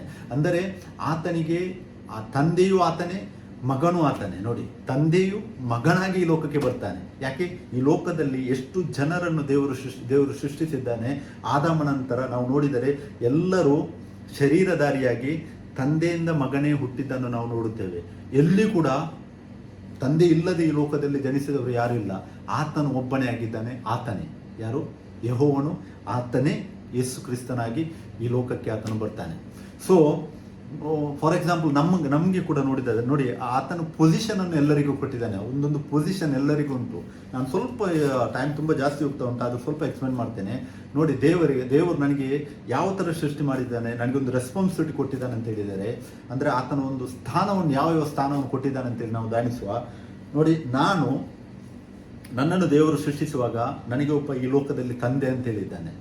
ಆತನು ತಂದೆಯು, ಆ ತಂದೆಗೆ ನಾನು ಮಗನು. ಅದೇ ರೀತಿಯಾಗಿ ನನಗೆ ತಂದೆಯ ಸ್ಥಾನವನ್ನು ಕೊಡುವುದಕ್ಕಾಗಿ ನನಗೂ ಒಬ್ಬ ಮಗನನ್ನು ದೇವರು ಕೊಡ್ತಾನೆ ಈ ಲೋಕದಲ್ಲಿ. ಅಂದರೆ ಮಗಳನ್ನು ಕೊಡ್ತಾನೆ, ಮಗನನ್ನು ಕೊಡ್ತಾನೆ. ಸೊ ನನಗೆ ತಂದೆಯ ಸ್ಥಾನ ಕೂಡ ದೇವರು ಕೊಟ್ಟಿದ್ದಾನೆ, ನನಗೆ ಮಗನ ಸ್ಥಾನವು ಕೂಡ ದೇವರು ಕೊಟ್ಟಿದ್ದಾನೆ. ಅದೇ ರೀತಿಯಾಗಿ ನಾನು ಮದುವೆ ಕೂಡ ಆಗಿದ್ದೇನೆ, ನನಗೆ ಹೆಂಡತಿ ಇದ್ದಾಳೆ, ಹೆಂಡತಿಗೆ ನಾನು ಸಹಾಯಕನ ಸ್ಥಾನ ಕೂಡ ನನಗೆ ಕೊಟ್ಟಿದ್ದಾನೆ. ಸೊ ತಂದೆಯ ಸ್ಥಾನವು ನನ್ನ ಹತ್ರ ಉಂಟು, ಮಗನ ಸ್ಥಾನ ಕೂಡ ನನ್ನ ಹತ್ರ ಉಂಟು, ಸಹಾಯಕನ ಸ್ಥಾನ ಕೂಡ ನನ್ನ ಹತ್ರ ಉಂಟು. ಹೇಗೆ ಈ ಲೋಕದಲ್ಲಿ ನೋಡಿ ಮಿಸ್ಅಂಡರ್ಸ್ಟ್ಯಾಂಡ್ ಮಾಡಿ ತ್ರಯೇಕತ ಅಂತೇಳಿ ಮತ್ತು ಟ್ರಿನಿಟಿ ಅಂತೇಳಿ ದೇವರನ್ನು ಏನು ಆರಾಧಿಸ್ತಾರೋ, ಆತನು ಬೇರೆ ಬೇರೆ ಮೂರಾಗಿದ್ದಾನೆ ಅಂತೇಳಿ. ಆ್ಯಕ್ಚುಲಿ ಆತನು ಮೂರಲ್ಲ, ಆತನು ಒಬ್ಬನಾಗಿದ್ದಾನೆ. ಬಟ್ ಆತನ ಕಾರ್ಯಗಳನ್ನು ಆತನು ಆ ಥರ ಮಾಡಿ ಮನುಷ್ಯರಿಗಾಗಿ ತೋರಿಸಿದ್ದಾನೆ. ಅಂದರೆ ನಮಗೂ ಕೂಡ ನೋಡಿ, ನಾನು ತಂದೆಯೂ ಕೂಡ ಆಗಿದ್ದೇನೆ, ನಾನು ಮಗನೂ ಕೂಡ ಆಗಿದ್ದೇನೆ, ನಾನು ಗಂಡನೂ ಕೂಡ ಆಗಿದ್ದೇನೆ, ಸಹಾಯಕ ಕೂಡ ಆಗಿದ್ದೇನೆ. ಅದೇ ರೀತಿಯಾಗಿ ನನಗೆ ಇನ್ನೂ ತುಂಬ ಪೊಸಿಷನನ್ನು ದೇವರು ಹೊಟ್ಟಿದ್ದಾನೆ ನನ್ನ ಜೀವಿತದಲ್ಲಿ. ಫಾರ್ ಎಕ್ಸಾಂಪಲ್, ನಾನು ಸೇವೆಯಲ್ಲಿ ಇವಾಗ ನಾನು ವಾಕ್ಯವನ್ನು ಶೇರ್ ಮಾಡ್ತಾ ಇದ್ದೇನೆ.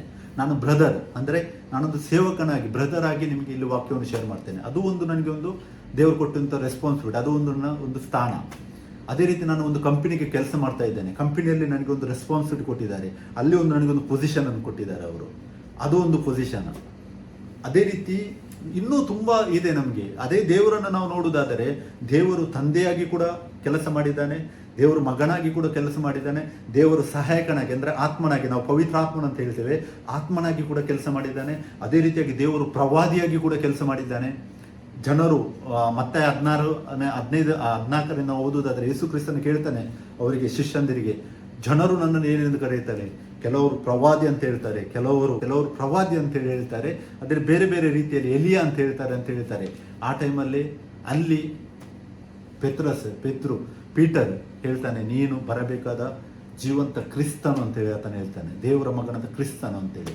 ಅಲ್ಲಿ ಅವನು ಯೇಸು ಅಂತ ಹೇಳುವುದಿಲ್ಲ, ಕ್ರಿಸ್ತನು ಅಂತ ಹೇಳ್ತಾನೆ. ಕ್ರಿಸ್ತನು ಅಂತ ಹೇಳಿದರೆ ಇದ್ದಾತನು, ಸೇಮ್. ಸೊ ಅದಕ್ಕೆ ನೋಡಿ, ಆತನು ಪ್ರವಾದಿ ಕೂಡ ಹೌದು, ಆತನ ತಂದೆಯೂ ಹೌದು, ಆತನ ಮಗನೂ ಹೌದು, ಆತನ ಪವಿತ್ರಾತ್ಮನೂ ಹೌದು, ಆತನು ಮೆಲ್ಕಿಚೆದೇಕ್ ಅಂತ ಮಹಾಯಾಜಕ. ನಾವು 1 ಪೀಟರ್ 2:9 ಓದಿದರೆ ಆತನು ಮಹಾಯಾಜಕನಾಗಿ ಕೂಡ ಇದ್ದನು. ಅದೇ ರೀತಿ ಆತನು ಇನ್ನೂ ಎಷ್ಟೋ ಒಂದು ಕಾರ್ಯಗಳನ್ನು ಆತನು ಇದು ಯಾವುದು ಹೇಳ್ತೇವೆ ನಾವು, ಲ್ಯಾಂಪ್ ಅಂತ ಹೇಳ್ತೇವೆ. ಅಂದರೆ ಆತನು ಯಜ್ಞದ ಕುರಿಯಾದತನು, ಯೂದ ಕುಲದ ಸಿಂಹ ಕೂಡ ಆತನು, ದಾವಿದನ ಕುಲದಿಂದ ಬಂದಾತನು ಕೂಡ ಆತನು. ನೋಡಿ ಆತನ ಪೊಸಿಷನ್, ನೋಡಿ ಆತನ ಸ್ಥಾನ, ಬೇರೆ ಬೇರೆ ಎಷ್ಟೊಂದು ಪೊಸಿಷನ್ ಆತನು ತಗೊಂಡಿದ್ದಾನೆ. ಬಟ್ ಆತನು ದೇವರೊಬ್ಬನೇ. ಮತ್ತೆ 1:21 ನಾವು ಓದಿದೆವು, ನೀನು ಆತನಿಗೆ ಯೇಸು ಎಂದು ಹೆಸರಿಡಬೇಕು. ಅಂದರೆ ಈ ಹೆಸರು ಮೊದಲ ಟೈಮಿಗೆ ನಮಗೆ ಸಿಗ್ತದೆ. ಕರ್ತನ ದೂತನು ಬಂದು ಮರಿಯಳಿಗೆ ಹೆಸರನ್ನು ಕೊಡ್ತಾನೆ, ಯೇಸು ಅಂತೇಳಿ.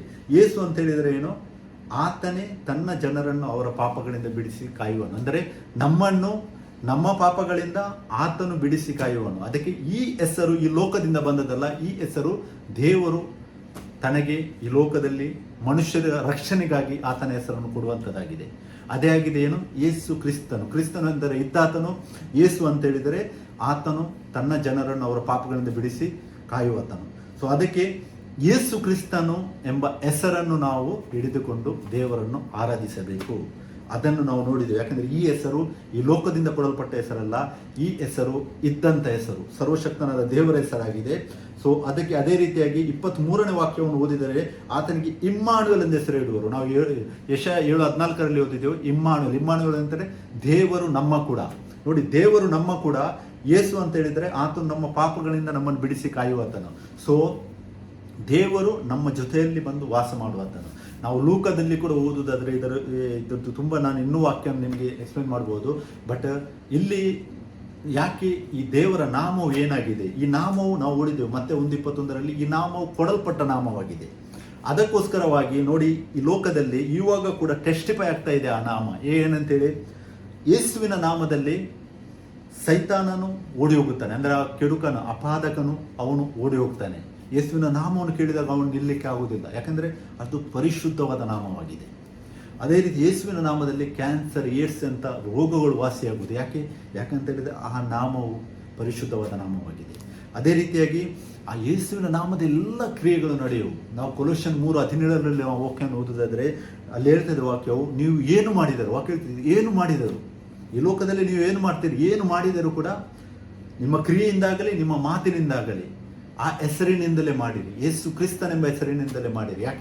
ಯಾಕಂತ ಹೇಳಿದರೆ ಫಿಲಿಪ್ಪಿ 2:10-11 ನಾವು ಓದುವುದಾದರೆ, ಆತನು ಈ ಲೋಕದಲ್ಲಿ ಮನುಷ್ಯನಾಗಿ ಬಂದು ಈ ಲೋಕದ ಅಧಿಕಾರವನ್ನು ಯಾವಾಗ ಆ ಆದಾಮನಿಂದ ಕೆಡುಕನು ಹೊಂದಿಕೊಂಡಿದ್ದನೋ ಅದನ್ನು ಪುನಃ ಹಿಂದಕ್ಕೆ ತೆಗೆದುಕೊಂಡು, ನಾವು ನೋಡ್ಬೋದು ರೆವಲ್ಯೂಷನ್ ಪ್ರಕಟಣೆ 1:17 ವಾಕ್ಯವು ಈ ಥರ ಹೇಳ್ತದೆ, ಮರಣದ ಮತ್ತು ಪಾತಾಳದ ಬೀಗದ ಕೈಗಳು ನನ್ನ ಕೈಯಲ್ಲಿ ಉಂಟು. ಅಂದರೆ ಆತನು ಹಿಂದಕ್ಕೆ ತೆಗೆದುಕೊಂಡಿದ್ದಾನೆ. ಯಾರು ಕೆಡುಕನು ಅದನ್ನು ಆ ಒಂದು ಮನುಷ್ಯರನ್ನು ಸುಳ್ಳಿನಿಂದ ಪಾಪದ ಮುಖಾಂತರ ಆತನು ತೆಗೆದುಕೊಟ್ಟಿದ್ದಾನೋ, ಅವನು ಪಡ್ಕೊಂಡಿದ್ದಾನೋ, ಅದನ್ನು ಆತನು ಯೇಸು ಕ್ರಿಸ್ತನು ತನ್ನನ್ನು ಸಮರ್ಪಿಸಿ ಆತನ ಬಲವನ್ನು ಮುರಿದು ಅದನ್ನು ಹಿಂದಕ್ಕೆ ತೆಗೆದುಕೊಂಡು ಇವಾಗ ಯುಗಾಂತರಗಳಲ್ಲಿ ಜೀವಿಸುವತನಾಗಿದ್ದಾನೆ.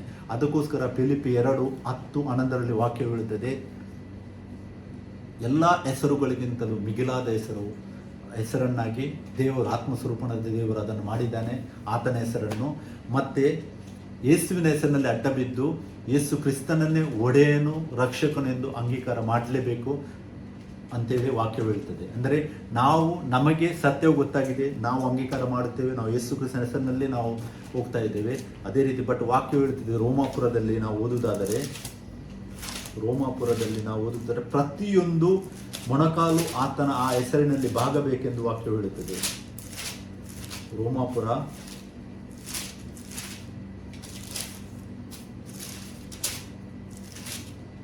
14:11 ವಾಕ್ಯವು ಓದುವುದಾದರೆ ನಾವು, ನನ್ನ ಜೀವದಾನ ಎಲ್ಲರೂ ನನಗೆ ಅಡ್ಡ ಬೀಳುವರು, ಎಲ್ಲರೂ ನನ್ನನ್ನು ದೇವರೆಂದು ಪ್ರಚನೆ ಎಂಬುದಾಗಿ ಕರ್ತನು ಹೇಳುತ್ತಾನೆ. ಅಂದರೆ ಯೇಸು ಕ್ರಿಸ್ತನನ್ನು. ಫಿಲಿಪ್ಪಿ ನಾನು ಆ ವಾಕ್ಯವನ್ನು ನಿಮಗೆ ಓದಲು ಬಯಸ್ತೇನೆ. ಟೈಮ್ ತುಂಬ ಹೋಗ್ತಾ ಉಂಟು, ಸಾರಿ.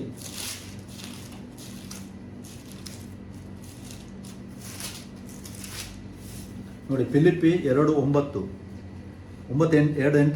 ಓದ್ತೇನೆ ನಾನು. ಹೀಗೆ ಆತನ ಆಕಾರದಲ್ಲಿ ಮನುಷ್ಯನಾಗಿ ಕಾಣಿಸಿಕೊಂಡಿದ್ದಾಗ, ನೋಡಿ ಆತನು ಎಗೇನ್ 2:8 ಹೇಳ್ತದೆ, ಹೀಗೆ ಆತನು ಆಕಾರದಲ್ಲಿ ಅಂದರೆ ಓನ್ಲಿ ಶೇಪಲ್ಲಿ ಮನುಷ್ಯನಾಗಿ ಕಾಣಿಸಿಕೊಂಡಿದ್ದಾಗ, ಅಲ್ಲೆಲೂಯ, ಇಲ್ಲಿ ಮಗು ಹುಟ್ಟಿದಂತ ಹೇಳುವುದಿಲ್ಲ, ಆತನು ಆಕಾರದಲ್ಲಿ ಮನುಷ್ಯನ ಕಾಣಿಸಿಕೊಂಡಿದ್ದಾಗ ತನ್ನನ್ನು ತಗ್ಗಿಸಿಕೊಂಡು ಮರಣವನ್ನು, ಅಂದರೆ ಶಿಲುಬೆಯ ಮರಣವನ್ನಾದರೂ ಹೊಂದುವಷ್ಟು ವಿಧೇಯನಾದನು. ಅಲ್ಲೆಲೂಯ. ನೋಡಿ, ಆತನು ದೇವರು ಸೃಷ್ಟಿಕರ್ತನು ನಮಗೋಸ್ಕರವಾಗಿ ದೇಹದಲ್ಲಿ ಬಂದು ಮರಣವನ್ನು ಸಹಿಸಿಕೊಂಡು ಮರಣವನ್ನು ಹೊಂದಿ ಶಿಲುಬೆಯ ಮರಣವನ್ನು ಅದು ಕೂಡ ಹೊಂದುವಷ್ಟು ವಿಧೇಯನಾದನು. ಈ ಕಾರಣದಿಂದ ಇದಕ್ಕೋಸ್ಕರವಾಗಿ ದೇವರು ಆತನನ್ನು ಅತ್ಯುನ್ನತ ಸ್ಥಾನಕ್ಕೆ ಏರಿಸಿ, ಅಂದರೆ ತನ್ನನ್ನೇ ಆತನೇ ಈ ಕಾರ್ಯವನ್ನು ಮಾಡಿದ್ದಕ್ಕಾಗಿ ಆತನನ್ನು ಅತ್ಯುನ್ನತ ಸ್ಥಾನಕ್ಕೆ ಏರಿಸಿ ಎಲ್ಲ ಹೆಸರುಗಳಿಗಿಂತ ಶ್ರೇಷ್ಠವಾದ ಹೆಸರನ್ನು ಆತನ ದಯಪಾಲಿಸಿದ್ದಾನೆ. ಹಲ್ಲೆಲೂಯ. ನಾವು ಏನು ಯೇಸು ಕ್ರಿಸ್ತನ ಹೆಸರನ್ನು ನಾವು ಆರಾಧಿಸ್ತಾ ಇದ್ದೇವೆ ಇವತ್ತು, ಅದು ನಾವು ಒಂದು ಮನದಟ್ಟು ಮಾಡಿಕೊಳ್ಳುವ ಆ ಹೆಸರು ಎಲ್ಲ ಹೆಸರುಗಳಿಗಿಂತ ಶ್ರೇಷ್ಠವಾದ ಹೆಸರಾಗಿದೆ. ಆತನ ದಯಪಾಲಿಸಿದ್ದಾನೆ. ಆದುದರಿಂದ ಸ್ವರ್ಗ, ಮೃತ್ಯು, ಪಾತಾಳ ಎಲ್ಲ ಜಾಗದಲ್ಲಿ, ನೋಡಿ, ಸ್ವರ್ಗ, ಮೃತ್ಯು ಮತ್ತು ಈ ಪಾತಾಳ ಎಲ್ಲ ಜಾಗದಲ್ಲಿ ಇರುವವರೆಲ್ಲರೂ ಯೇಸುವಿನ ಹೆಸರಿನಲ್ಲಿ ಅಡ್ಡಬಿದ್ದು ಯೇಸು ಕ್ರಿಸ್ತನನ್ನು ಒಡೆಯನೆಂದು ಪ್ರತಿಜ್ಞೆ ಮಾಡಿ ತಂದೆಯಾದ ದೇವರಿಗೆ ಗಣವನ್ನು ಸಲ್ಲಿಸುವರು. ಅಂದರೆ ಆತನು ತಂದೆಯಾದ ಆ ಮಹಿಮೆಯಲ್ಲಿರುವ ದೇವರಿಗೆ ಗಣವನ್ನು ಸಲ್ಲಿಸುವರು. ಆದರೆ ಯಾವ ಹೆಸರಿನಲ್ಲಿ? ಯೇಸು ಕ್ರಿಸ್ತನ ಹೆಸರಿನಲ್ಲಿ. ಪ್ರಿಯರೇ, ನಾವು ನೋಡಿದೆವು ಮೊದಲೇ ಮತ್ತಾಯ 21:9 ಆತನ ಹೆಸರಿನಲ್ಲಿ ಒಳಗೆ ಬರುವವರಿಗೆ ಆಶೀರ್ವಾದ. ಸೊ ಆತನ ಹೆಸರು ಏನಾಗಿದೆ? ಯೇಸು ಕ್ರಿಸ್ತನ ಹೆಸರಾಗಿದೆ. ಅಪೊಸ್ತಲ ಕೃತ್ಯ 4:10, 11, 12ನೇ ವಾಕ್ಯವನ್ನು ಓದುವುದಾದರೆ, ಆಕಾಶದ ಕೆಳಗೆ ಮನುಷ್ಯರೊಳಗೆ ಒಂದೇ ಒಂದು ನಾಮವು ಕೊಡಲ್ಪಟ್ಟಿದೆ ಅಂತೇಳಿ ವಾಕ್ಯ ಹೇಳುತ್ತದೆ. ಅದಾಗಿದೆ ಯೇಸು ಕ್ರಿಸ್ತನ ನಾಮವು. ಯೇಸು ಕ್ರಿಸ್ತನ ನಾಮದಲ್ಲಿ ಬಿಡುಗಡೆ, ಯೇಸು ಕ್ರಿಸ್ತನ ನಾಮದಲ್ಲಿ ಹೀಲಿಂಗ್, ಯೇಸು ಕ್ರಿಸ್ತನ ನಾಮದಲ್ಲಿ ರಕ್ಷಣೆ, ಯೇಸು ಕ್ರಿಸ್ತನ ನಾಮದಲ್ಲಿ ಎಲ್ಲ ರೋಗಗಳು ನೀಗುವು, ಯೇಸು ಕ್ರಿಸ್ತನ ನಾಮದಲ್ಲಿ ಎಲ್ಲವೂ ಆಗುವುದು. ಕೊಲೊಸ್ಸೆ 3:17 ಮತ್ತೆ ಎಫೆಸದಲ್ಲಿ ಕೂಡ ಒಂದು ವಾಕ್ಯ ಉಂಟು, 5:20 ಇರಬೇಕು ಮೋಸ್ಟ್ಲಿ, ಅಲ್ಲಿ ಕೂಡ ಅದೇ ಹೇಳ್ತದೆ. ನಾವು ಏನು ಮಾಡಿದರೂ ಆ ನಾಮದಲ್ಲೇ ಮಾಡಲಿಕ್ಕೆ ವಾಕ್ಯ ಹೇಳ್ತದೆ, ಯೇಸು ಕ್ರಿಸ್ತನ ನಾಮದಲ್ಲಿ. ಸೊ ಅದಕ್ಕೋಸ್ಕರ ಪ್ರಿಯರೇ, ನಿಮಗೆ ಆ ನಾಮವು ಸಿಕ್ಕಿದೆ. ಒಂದು ವೇಳೆ ಗೊತ್ತಾಗಲಿದ್ದರೆ ಇವತ್ತು ವಾಕ್ಯದಲ್ಲಿ ನಾನು ಶೇರ್ ಮಾಡಿದ್ದೇನೆ, ನೀವು ವಾಕ್ಯವನ್ನು ಧ್ಯಾನಿಸಿ ಆ ಯೇಸು ಕ್ರಿಸ್ತನ ನಾಮದಲ್ಲಿ ಏನು ಮಾಡಿದರೂ ಆ ನಾಮದಲ್ಲಿ ಮಾಡಿ. ಯಾಕಂದರೆ ಅದೊಂದೇ ನಾಮವು ನಮಗೆ ಮನುಷ್ಯರು ಕೊಟ್ಟಲ್ಪಟ್ಟಿದೆ. ಅದೇ ನಾವು ಪ್ರಕಟಣೆ 19ನೇ ಅಧ್ಯಾಯ 12, 13ನೇ ವಾಕ್ಯವು ಹೇಳಿದರೆ, ನಾವು ಓದಿದರೆ ಅಲ್ಲಿ ವಾಕ್ಯ ಹೇಳ್ತದೆ, ಈ ಲೋಕದಲ್ಲಿ ಯೇಸು ಕ್ರಿಸ್ತನ ನಾಮವು, ಬಟ್ ಅಲ್ಲಿ ಹೇಳ್ತದೆ ಆತನಿಗೆ ಇನ್ನೊಂದು ಕೂಡ ಹೆಸರು ಉಂಟು. ಆ ಹೆಸರು ಏನಂತೇಳಿ ಆತನಿಗೆ ಹೊರತು ಬೇರೆ ಯಾರಿಗೂ ಗೊತ್ತಿಲ್ಲ ಅಂತ ಹೇಳ್ತದೆ. ಬಟ್ ಈ ಲೋಕದಲ್ಲಿ ನಾವು ಮನುಷ್ಯರಾಗಿ ಜೀವಿಸುವಾಗ ನಮಗೆ ನಮ್ಮ ರಕ್ಷಣೆಗಾಗಿ ಕೊಟ್ಟಂತ ನಾಮವಾಗಿದೆ ಯೇಸು ಕ್ರಿಸ್ತನ ನಾಮವಾಗಿದೆ. ಸೊ ಯೇಸು ಕ್ರಿಸ್ತನ ನಾಮವನ್ನು ಹಿಡಿದುಕೊಂಡು ಜೀವಿತದಲ್ಲಿ ಮುಂದಕ್ಕೆ ನಡೆಯಿರಿ. ನೋಡಿರಿ ದೇವರು ಹೇಗೆ ನಿಮ್ಮ ಜೀವಿತದಲ್ಲಿ ಕಾರ್ಯವನ್ನು ಮಾಡುತ್ತಾನೆ. ಯಾಕೆಂದರೆ ನಾನು ಪುನಃ ಹೇಳ್ತೇನೆ, ಯೆಶಾಯ 9:6 ನಾವು ಓದಿದೆವು, ಒಂದು ಮಗು ಹುಟ್ಟುತ್ತದೆ ಈ ಲೋಕದಲ್ಲಿ, ಮಗನು ಜನಿಸುವುದಿಲ್ಲ, ಮಗನು ಇರುವಾತನು, ಆತನು ವರದ ಮಗನು ದೊರೆತನು ಅಂತೇಳಿ. ದೊರೆಯುವುದು ಅಂದರೆ ಜನಿಸುವುದು, ಮಗನು ಜನಿಸುವುದು ಮತ್ತು ಮಗನು ದೊರೆಯುವುದು ಎರಡಕ್ಕೂ ಡಿಫ್ರೆನ್ಸ್ ಉಂಟು. ನೀವು ಧ್ಯಾನಿಸಿ, ನೀವೇ ಧ್ಯಾನಿಸಿ. ಯಾಕೆ ಮಗು ಜನಿಸುತ್ತದೆ, ಬಟ್ ವರದ ಮಗನು ಜನಿಸುತ್ತದೆ ಅಂತೇಳಿ ವಾಕ್ಯ ಹೇಳುವುದಿಲ್ಲ. ವರದ ಮಗನು ನಮಗೆ ದೊರೆಯುತ್ತಾನೆ. 1 ತಿಮೋತಿ 3:16ನೇ ವಾಕ್ಯವನ್ನು ಓದುವುದಾದರೆ ಅಲ್ಲಿ ವಾಕ್ಯ ಹೇಳುತ್ತದೆ, ದೇವಭಕ್ತಿಗೆ ಆಧಾರವಾಗಿರುವ ಸತ್ಯಾರ್ಥವು ಗಂಭೀರವಾಗಿದೆ. ಅದೇನಾಗಿದೆ? ಆತನೇ ಶರೀರಧಾರಿಯಾಗಿ ಪ್ರತ್ಯಕ್ಷನಾದನಂತ ಹೇಳ್ತದೆ. ನೋಡಿ, ಮತ್ತೆ 1:25 ಮಗು ಜನಿಸುತ್ತದೆ, ಯೆಶಾಯ 9:6 ಮಗು ಜನಿಸುತ್ತದೆ, ವರದ ಮಗನು ನಮಗೆ ದೊರೆಯುತ್ತಾನೆ. ಅದೇ ರೀತಿಯಾಗಿ 1 ತಿಮೋತಿ 3:16 ಆತನೇ ಪ್ರತ್ಯಕ್ಷಧಾರಿಯಾಗಿ, ಆತನೇ ಶರೀರಧಾರಿಯಾಗಿ ಪ್ರತ್ಯಕ್ಷನಾಗುತ್ತಾನೆ. ಅಂದರೆ ಆತನು ಪ್ರತ್ಯಕ್ಷನಾಗ್ತಾನೆ ಅಂತೇಳಿ ವಾಕ್ಯ ಹೇಳುತ್ತದೆ. ಅಲ್ಲಿ ಜನಿಸುವುದು ಏನು ಹೇಳುವುದಿಲ್ಲ, ಪ್ರತ್ಯಕ್ಷನಾಗುವುದು. ನಾವು ಫಿಲಿಪಿಯರಿಗೆ 2:8 ಹೋಗಿ ಓದಿದೆವು, ಹೀಗೆ ಆತನು ಆಕಾರದಲ್ಲಿ ಮನುಷ್ಯನಾಗಿ ಕಾಣಿಸಿಕೊಂಡಿದ್ದಾಗ, ಹಲ್ಲೆಲೂಯಾ, ಆತನು ಆಕಾರದಲ್ಲಿ ಅಂದರೆ ಶೇಪಲ್ಲಿ ಮನುಷ್ಯನಾಗಿ ಕಾಣಿಸಿಕೊಂಡಾಗ ವಾಕ್ಯ ಹೇಳುತ್ತದೆ. 1 ತಿಮೋತಿ 3:16 ಹೇಳ್ತದೆ, ಆತನು ಶರೀರಧಾರಿಯಾಗಿ ಪ್ರತ್ಯಕ್ಷನಾದನು, ಹುಟ್ಟಿದನು ಅಂತ ಹೇಳುವುದಿಲ್ಲ, ಪ್ರತ್ಯಕ್ಷನಾಗುವುದು ಅಂತ ಹೇಳ್ತದೆ. ಫಿಲಿಪ್ಪಿ 2:8 ಆತನು ಆಕಾರದಲ್ಲಿ ಮನುಷ್ಯನಾಗಿ ಕಾಣಿಸಿಕೊಂಡಿದ್ದಾಗ, ಮನುಷ್ಯನಾಗಿ ಆತನು ಕಾಣಿಸುವುದು ಯಾಕೆ? ಆ ದೇಹದಲ್ಲಿ ಬಂದು ಆ ಪಾಪದಿಂದ ಮನುಷ್ಯರನ್ನು ವಿಮೋಚಿಸುವುದಕ್ಕಾಗಿ, ಬಿಡಿಸುವುದಕ್ಕಾಗಿ. ಅದಕ್ಕೋಸ್ಕರ ನಾವು ಹೇಳ್ತೇವೆ ಆತನು ನಮ್ಮ ವಿಮೋಚಕನು ಆಗಿದ್ದಾನೆ, ಯಾಕೆ? ವಿಮೋಚಿಸುವಾತನಾಗಿದ್ದಾನೆ. ಸೊ ಪ್ರಿಯರೇ, ಅದೇ ರೀತಿ ನಾವು ಯೋಹಾನ 3:13 ವಾಕ್ಯವನ್ನು ಓದುವುದಾದರೆ, ಪರಲೋಕದಿಂದ ಇಳಿದು ಬಂದಾತನಂತ ಹೇಳ್ತದೆ ವಾಕ್ಯ. ಪರಲೋಕದಲ್ಲಿ ಇಳಿದು ಬಂದಾತನ ಅಂದರೆ ಮನುಷ್ಯ ಕುಮಾರನ ಹೊರತು ಮತ್ತಾರು ಪರಲೋಕಕ್ಕೆ ಏರಿ ಹೋಗಲಿಲ್ಲ ಅಂತ ಹೇಳ್ತೇವೆ. ಅಂದರೆ ಏನು? ಶರೀರದಲ್ಲಿ ಆತನು ಇಳಿದು ಬರುವುದು. ಆತನು ಆತ್ಮಸ್ವರೂಪನಾಗಿ ಎಲ್ಲ ಜಾಗದಲ್ಲಿದ್ದಾನೆ, ಇಳಿದು ಬರುವುದಂತೇಳಿ ಶರೀರದಾಗಿ. ಅಲ್ಲಿ ಮತ್ತೆ ಯೋಹಾನ 3:13 ಕೂಡ ಆತನು ಮಗನಾಗಿ ಹುಟ್ಟಿದನಂತೇಳಿ ವಾಕ್ಯ ಹೇಳುವುದಿಲ್ಲ. ಆತನೇ ತನ್ನ ಪರಲೋಕದಿಂದ ಇಳಿದು ಬಂದಾತನು. ನೋಡಿ ಹೇಗೆ ದೇವರು ವಾಕ್ಯವನ್ನು ಕೊಟ್ಟಿದ್ದಾನೆ, ವಾಕ್ಯ ಇದೆ. ಬಟ್ ನಾವು ಆ ವಾಕ್ಯದ ಗೂಢಾರ್ಥವನ್ನು ನಾವು ಅರಿಯಬೇಕಾದರೆ ಆ ವಾಕ್ಯವನ್ನು ನಾವು ಆತನ ಆತ್ಮನ ಮುಖಾಂತರವಾಗಿ ಧ್ಯಾನಿಸಿ ಯಾವಾಗ ಪ್ರಾರ್ಥಿಸುತ್ತೇವೆ, ದೇವರು ಅದರ ಗೂಢಾರ್ಥಗಳನ್ನು ಪ್ರಕಟಿಸುತ್ತಾನೆ. 1 ತಿಮೋತಿ 3:16 ಆತನು ಶರೀರಧಾರಿಯಾಗಿ ಪ್ರತ್ಯಕ್ಷನಾಗುವುದು. ಯೋಹಾನ 3:13 ಪರಲೋಕದಿಂದ ಇಳಿದು ಬರುವುದು ಮತ್ತು ಪರಲೋಕಕ್ಕೆ ಮೇಲೆ ಹೋಗುವುದು. ಫಿಲಿಪ್ಪಿ 2:8 ಆತನು ಆಕಾರದಲ್ಲಿ ಮನುಷ್ಯನಾಗಿ ಕಾಣಿಸಿಕೊಳ್ಳುವುದು. ಅದೇ ರೀತಿಯಾಗಿ ಯೆಶಾಯ 9:6 ಆತನು ಏನಾಗಿದ್ದಾನೆ? ವರದ ಮಗನಾಗಿ ನಮಗೆ ದೊರೆಯುತ್ತಾನೆ. ಅದೇ ರೀತಿಯಾಗಿ ನಾವು ಇನ್ನೂ ತುಂಬ ವಾಕ್ಯಗಳನ್ನು ನಾನು ನಿಮಗೆ ಬೈಬಲಿಂದ ಶೇರ್ ಮಾಡೋದು. ಸೊ ಅದಕ್ಕೋಸ್ಕರವಾಗಿ ಇವತ್ತಿನ ಟಾಪಿಕ್ ಏನಾಗಿದೆ ಅಂದರೆ ನಾನು ನಿಮಗೆ ಇನ್ಫಾರ್ಮ್ ಮಾಡ್ತೇನೆ. ಆ ನಾಮವು, ಆ ಯೇಸು ಕ್ರಿಸ್ತನೆಂಬ ನಾಮವು ಈ ಲೋಕದಿಂದ ಮನುಷ್ಯರು ಇಟ್ಟದ್ದು ಅಥವಾ ತನ್ನ ಗುಣಗಳನ್ನು ತೋರಿಸುವಂಥ ನಾಮವಲ್ಲ. ಆ ನಾಮವು ನಮಗೆ ಕರ್ತನ ದೂತನು ಬಂದು ಪ್ರಕಟಿಸಿದ್ದು, ಅಂದರೆ ದೇವರು ಪರಲೋಕದಿಂದ ಆ ನಾಮವನ್ನು ಕೊಟ್ಟದ್ದಾಗಿದೆ. ಮನುಷ್ಯರು ರಕ್ಷಿಸಲ್ಪಡುವುದಕ್ಕಾಗಿ, ಕಳೆದುಕೊಂಡ ಆ ಸ್ಥಾನವನ್ನು ತಿರುಗಿ ಹೊಂದುವುದಕ್ಕಾಗಿ, ಕಳೆದುಕೊಂಡ ಮಹಿಮೆಯನ್ನು ಪುನಃ ಅದನ್ನು ಹೊಂದುವುದಕ್ಕಾಗಿ, ಮತ್ತು ನಿತ್ಯ ಜೀವಕ್ಕೆ ನಮ್ಮನ್ನು ನಡೆಸುವುದಕ್ಕಾಗಿ ಆ ಒಂದು ನಾಮವನ್ನು ದೇವರು ಕೊಟ್ಟಿದ್ದಾನೆ. ಅದಾಗಿದೆ ಯೇಸು ಕ್ರಿಸ್ತನ ನಾಮ. ಅದಕ್ಕೋಸ್ಕರವಾಗಿ ಏನು ಮಾಡಿದರೂ ಯೇಸು ಕ್ರಿಸ್ತನ ನಾಮದಲ್ಲಿ ಮಾಡಿರಿ, ಏನು ಮಾಡಿದರೂ ಯೇಸು ಕ್ರಿಸ್ತನ ನಾಮದಲ್ಲಿ ಮಾಡಿರಿ. ಹಲ್ಲೆಲೂಯಾ. ದೇವರು ನಮಗೆ ಸ್ತೋತ್ರವನ್ನು ಸಲ್ಲಿಸ್ತೇನೆ. ಟೈಮ್ ತುಂಬ ಹೋಯಿತು. ಅದಕ್ಕೋಸ್ಕರವಾಗಿ ಸಣ್ಣ ಪ್ರಾರ್ಥನೆ ಮಾಡಿ ಇವತ್ತಿನ ವಾಕ್ಯವನ್ನು ನಾನು ಪರಿಗಣಿಸ್ತೇನೆ. ಅಪ್ಪ ತಂದೆ, ಸ್ತೋತ್ರವನ್ನು ಸಲ್ಲಿಸ್ತೇನೆ. ನಿನ್ನ ನಾಮವನ್ನು ಕರ್ತನೆ ತಂದೆ, ನಾನು ಈ ವಾಕ್ಯದಲ್ಲಿ ಕರ್ತನೆ ಪ್ರಕಟಿಸಿದ್ದೇನೆ. ಕರ್ತನೆ, ಈ ವಾಕ್ಯವನ್ನು ಕೇಳುತ್ತಿರುವ ಪ್ರತಿಯೊಬ್ಬರ ಮನೋನೇತ್ರಗಳನ್ನು ಬೆಳಗಿಸು, ಪ್ರತಿಯೊಬ್ಬರಿಗೂ ಇದರ ಗೂಢಾರ್ಥವನ್ನು ನೀನು ತಿಳಿಯಪಡಿಸಿ ಎಂದು ನಾನು ಪ್ರಾರ್ಥಿಸ್ತೇನೆ. ಕರ್ತನೆ, ಎಲ್ಲ ಘನಮಾನ ನಿಮಗೆ ನಿಂದು ಸಲ್ಲಿಸ್ತೇನೆ, ಬೇಡುತ್ತೇನೆ ನಿನ್ನ ನಾಮದಲ್ಲಿ, ಯೇಸು ಕ್ರಿಸ್ತ ನಾಮದಲ್ಲಿ ಕರ್ತನೆ. ಆಮೇಲೆ ಹಲ್ಲೆಲೂಯಾ. ಥ್ಯಾಂಕ್ ಯು ಪ್ರಿಯರೇ. ಇನ್ನು ನೆಕ್ಸ್ಟ್ ನಾವು ಇನ್ನೊಂದು ವಿಡಿಯೋದಲ್ಲಿ ಮತ್ತೆ ಸಿಗುವ. ಈ ವಾಕ್ಯವನ್ನು ನೀವು ಧ್ಯಾನಿಸಿರಿ ಸರಿಯಾಗಿ. ಮತ್ತು ಆತನು ಏಕ ದೇವರು, ಒಬ್ಬನೇ ದೇವರಾಗಿದ್ದಾನೆ. ಮತ್ತು ಆತನೇ ಈ ಲೋಕದಲ್ಲಿ ನಮಗೆ ಕೊಡಲ್ಪಟ್ಟ ನಾಮವಾಗಿದೆ ಯೇಸು ಕ್ರಿಸ್ತನ ನಾಮ. ಆ ಯೇಸು ಕ್ರಿಸ್ತನ ನಾಮದಲ್ಲಿ ಆತನನ್ನು ಆರಾಧಿಸಿರಿ. ಮತ್ತು ನಿಮ್ಮ ಜೀವಿತದಲ್ಲಿ ನೀವು ನೋಡಿ ದೇವರು ಹೇಗೆ ನಿಮ್ಮ ಜೀವಿತದಲ್ಲಿ ಬದಲಾವಣೆ ತರ್ತಾನೆ, ಕಾರ್ಯ ಮಾಡ್ತಾನೆ, ಮತ್ತು ತನ್ನನ್ನು ಹೇಗೆ ನಿಮಗೆ ಪ್ರಕಟಿಸ್ತಾನೆ ಅಂತೇಳಿ ನೀವೇ ನೋಡಿರಿ. Okay, praise the Lord. Thank you.